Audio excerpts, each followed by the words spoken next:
गंगोत्री धाम में हूँ और ये सामने जो है दिखाई दे रही है भागीरथी नदी दिखाई दे रही है। और भार के लिए भगवान ने इस जमीन को एक तरह से इतने कठोर पहाड़ियों के बीच में प्रकट किया है। अगर ये समतल जगह नहीं होती तो यहाँ पर जो है गंगोत्री धाम भी नहीं होता। और बहुत कम समतल जगह, ऊपर देखिए मैं आपको दिखाना चाह रहा था कैसे कठोर पहाड़ियों से घिरा हुआ है।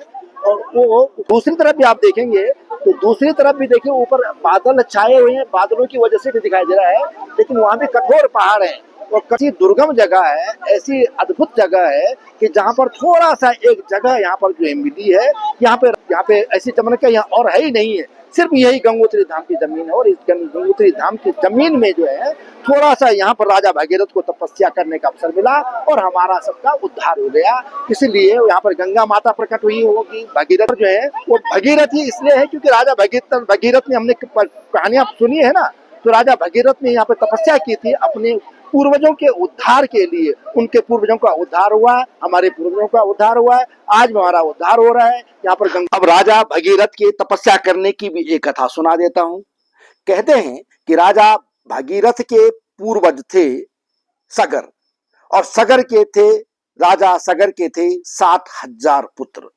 60,000 पुत्रों ने अश्वमेघ यज्ञ किया था। अश्वमेघ यज्ञ जो है वो इसलिए होता था कि राजा अपनी विजय जो है परचम लहराता था, वो उससे सम्राट कहलाता था। और अश्वमेध युग के दौरान उनका घोड़ा कपिल मुनि के आश्रम में चला गया। कपिल मुनि के आश्रम में जाते ही उन्होंने कपिल मुनि पर जो है घोड़े का पीछा करते हुए आरोप लगाया कि उन्होंने जो है घोड़े को बंधक बनाया है, उन्होंने घोड़े को चुराया। इससे कपिल मुनि ध्यानमग्न होते हुए भी क्रोध से उन्होंने अपनी दृष्टि खोली, तो उनकी दिव्य दृष्टि से एक क्षण में ही राजा सगर की 60,000 पुत्र भस्म हो गए।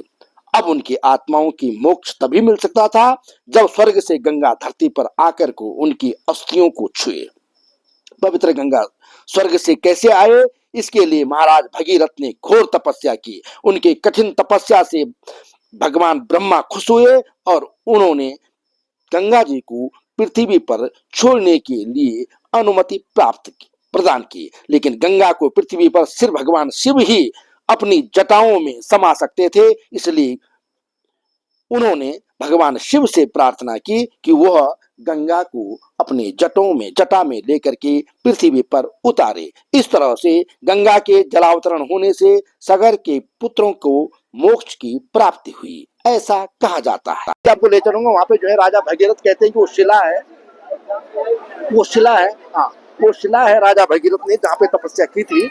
उस शिला पर हम आपको ले चलते हैं क्योंकि वो हमारे पूर्वजों का उद्धार उसी से हुआ है। हमारे पूर्वजों के उद्धार के लिए उसी शिला पे जो है भगवान, अब उनको भगवान ही हमारे लिए उन्होंने तपस्या की होगी। आदि हमारे स्वामी ने जिन, देखिए वो शिला कहाँ पर है, वो शिला जो आपको दिखा रहा हूँ, देखिए वो शिला है, देखिए क्या है वो शिला, कहाँ पर है। कहते हैं कि उस शिला, हाँ वो तपस्थली है लिखा। अच्छा हाँ स्टार्टिंग से बोलो, यहाँ पे मैं बोलूँ ना। चल आ जाओ ठीक है। अब देखिए आगे जाओ, ये है वो तपस्थली का प्रतीक चिन्ह। अब ये तपस्थली का प्रतीक चिन्ह है, यहाँ लिखा भी है, देखो ये राजा भगीरथ की तपस्थली है। इसी के लिए मैं कह रहा था यहाँ पे उन्होंने तपस्या किया था, यहाँ श्री गंगा जो है जमीन प्रकट हुई थी, ये तपस्थली है। इसी जो है राजा भगीरथ ने जो है तपस्या की थी हमारे पूर्वजों के उद्धार के लिए, अपने पूर्वजों के उद्धार के लिए। और इसी तपस्थली के बगल में जो है ऊपर गंगा मैया का मंदिर है, देखिए मंदिर यहीं पे बगल में है एकदम से। ये है पुण्य भूमि गंगोत्री का प्रसाद, ये है पुण्य भूमि गंगोत्री का दर्शन।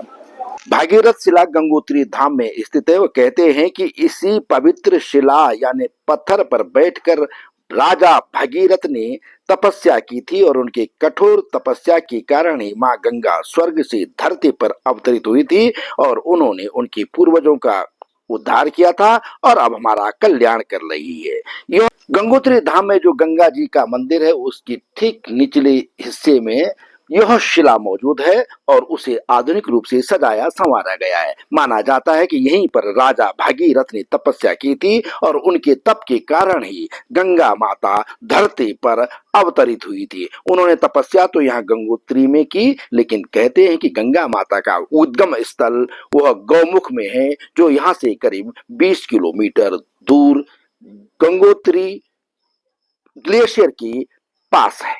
आस्था, तप और आध्यात्मिक परंपरा के प्रतीक इस शिला का आज लोग पूजन करते हैं।